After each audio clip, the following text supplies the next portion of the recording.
mensaheng nag-flood sa Facebook page namin sa linggong ito. Please help all the victims of Queen Jewelry Gold Co. PH. Sige na po kasi madami na po na biktima dahil doon. Lumapit po sa amin ang teacher namin at naikwento po kung paano po siya nawalan ng mahigit 20K. It would be so nice if you help us. May nanghihingi ng tulong, mga naloko sa inakala nilang ginto. Yung 24,500, bibili ko sana yun sa gold bilang investment ko rin sana. Nasa 127,000 po lahat ang na-scam nila sa akin. 13 man ko po, yung price po is 20,140. Ngayong bigayan ng mga Christmas bonus at 13th month pay, paano nga ba makakaiwas na hindi masisilaw sa patibong ng mga ganitong gold jewelry scam? Sa nakalipas na mga taon, marami ang nag-invest sa gold o mga gintong alahas. Kahit ano pa raw ang disenyo, basta totoong ginto, tumataas daw ang value. Magandang investment daw ito. At ang kikitain sa ginto, hindi raw tutubuin sa bangko. Kaya nauso ang pagbabuy and sell ng mga ginto kahit pa online.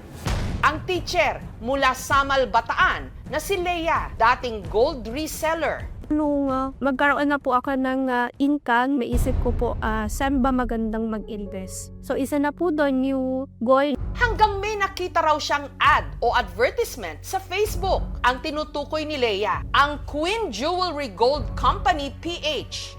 Aminado siya, kuminang ang kanyang mga mata sa ganda ng offer. Compare po sa other shop, mas mura po yung gram. Sa Queen po kasi, ang una po nilang cost na nakita ko is string core lang.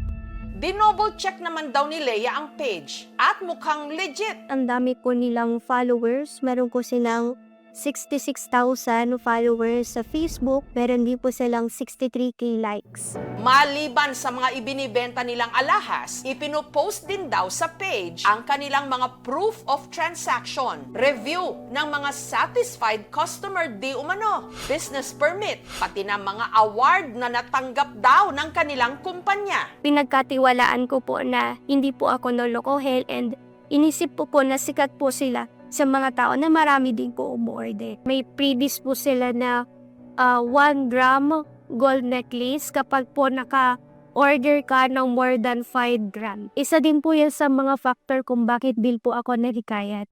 Kaya si Leia napa-check out o napabili tuloy. Yung mga napili ko po is yung pendant po na medyo malaki. Bali 3 piraso po. Total po na grams is 5.3.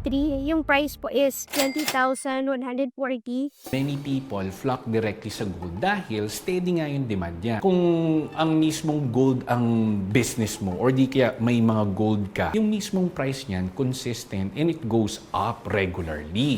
Pero ang policy daw ng page, full payment first before shipping. Limited time lang din daw ang kanilang sale. Kinabukasan ng araw po na yon, magtataas na daw po ng 100 to 150 yung price per gram ng gold. So kailangan ko nang magbayad kasi baka bukas hindi na ganito yung presyo.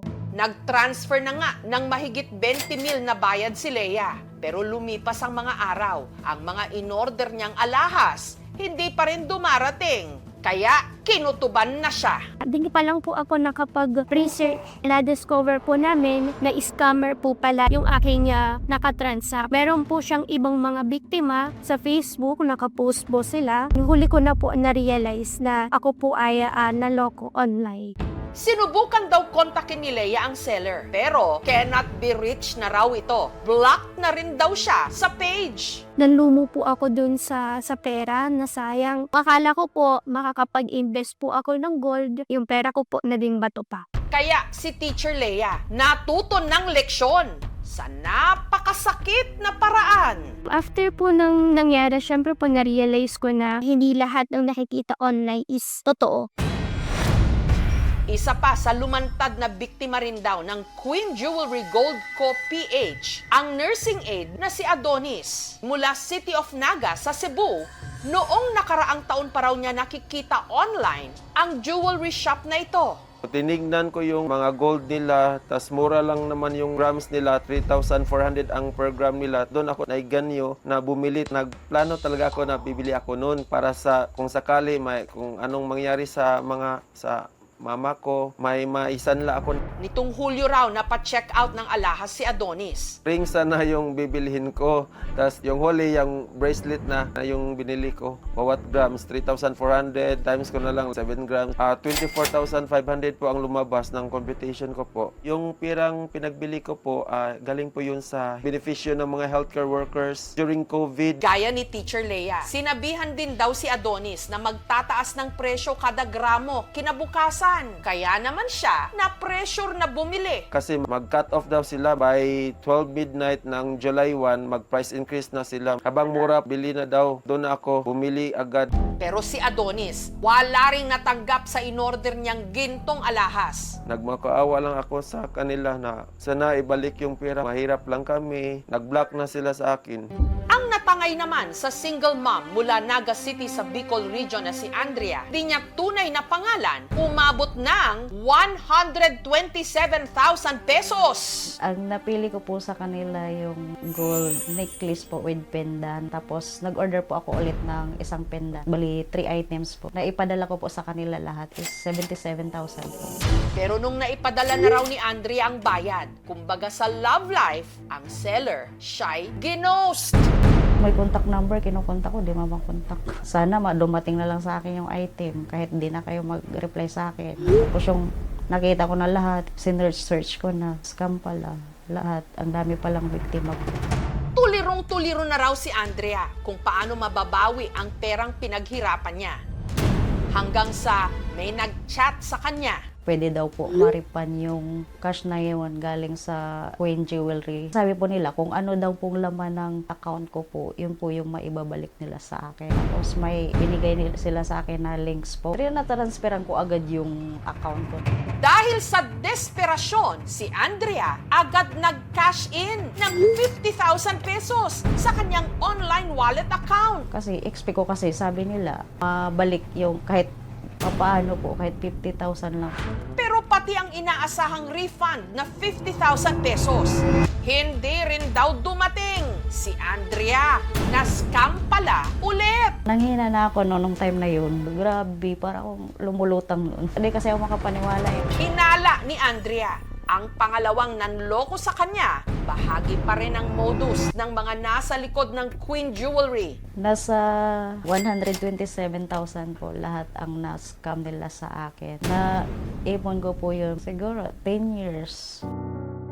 Para sana po sa anak ko po, para sa pag-aaral nila, para hindi po ako mahihirapan. Sana po may konsensya man din kayo. Kasi mahirap po kumita ngayon ng pera eh. Huwag na kayong magloko. Magtrabaho kayo ng maayos. Pinaghirapan po namin yan. Sinubukang tuntunin ng aming team ang address na nakalagay sa Facebook page ng Queen Jewelry. Kasama ang ilang kinatawan ng Valencia Municipal Police Station. Pinuntahan nila ang address na di umano tanggapan o opisina ng jewelry shop. Ma'am, nandito kami ma'am kasi ito yung tinuro na address sa ma'am, Queen Jewelry Gold. Hindi naman to parkilahan tong bahay namin, sir. Pero wala roong kahit na anong opisina. Mukhang pati address fake! Talagang residential siya. Sabi na may-ari, tagal na sila nakitira doon at saka walang nagre-renta or nag-akila sa kanilang garahe. Negative siya, walang gano'n na jewelry dito. Sinubukan din naming hanapin ang babae na nasa identification card at mga permit sa page ng Queen Jewelry na siya raw may-ari ng kumpanya. Hanggang sa may nakuhang lead ang aming team. Asa dapit sa babaw? Ang babae sa ID, hindi taga Valencia City, kundi sa Dumaguete City sa Negros Oriental. Tumanggi siyang magpa-interview. Pero paglilinaw niya, hindi raw siya ang may-ari ng Queen Jewelry, kundi biktima rin daw siya. We have already reported this to the police and took actions against this. And we asked advices from the PNP here sa Dumaguete. They said that we shouldn't be really worried about it since the ID was altered. That name printed on that ID is not her name. Ang maaari po nating isang pangkaso dito ay yung computer-related identity theft. Pangalawa po, yung Article 315 or the swindling estafa of the Revised Penal Code. Also, the Data Privacy Act. Penalty po dito ay nakadepende po sa gravity of the offense. Though magiging 1 degree higher yung magiging imprisonment niya, 6 years and 1 day to 12 years po ang magiging imprisonment. And the fines naman po, minimum of 200,000 pesos. Base sa sariling investigasyon ng mga na-scam, ang Queen Jewelry, ilang beses na di manong nagpapalit-palit ng pangalan online. Nagbago na naman yung Facebook logo nila, iniiba nila yung pangalan ba, pero same, nandun pa din yung word na Queen Gold. Ayon sa records ng DTI, hindi rehistrado ang business name na Queen Jewelry. Fake document yung pinapakita nila. Nalumo po ako dun sa pera na sayang. Nag-trust ko ako sa maling tao. Gusto ko talaga silang managot. Kailangan i-report na lang yung page na yan para wala na silang mabiktima.